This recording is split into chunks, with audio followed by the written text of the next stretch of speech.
Bonjour, ça fait 1 an que notre chaîne existe, je dis bien notre parce que nous la partageons ensemble, et j'en profite pour faire le point, définir un peu quelques objectifs.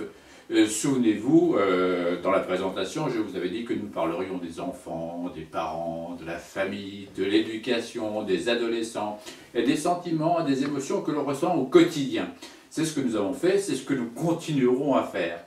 Mais je parlais également d'un remue-ménage intellectuel. C'est bien de cela dont il s'agit et c'est bien cela que je souhaite. C'est-à-dire, je ne donne pas systématiquement des recettes et des modes d'emploi, certainement pas. Je suggère davantage des pistes. C'est bien ça qui m'intéresse, suggérer des pistes afin que vous vous les appropriez en quelque sorte et que vous les fassiez vôtres. Je sais bien que chaque histoire est individuelle, donner des recettes, ça ne sert absolument à rien, mais plutôt des suggestions et des sujets de compréhension. Comprendre, je l'ai déjà dit, ça n'est pas régler les problèmes, mais c'est un premier pas vers leur résolution.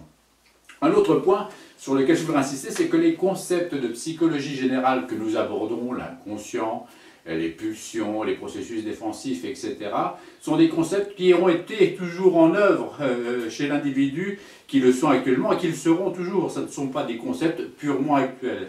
Je souhaiterais que ces concepts-là, vous les transmettiez à vos enfants, voire à vos petits-enfants. Ils ne sont pas là pour être utilisables ici et maintenant.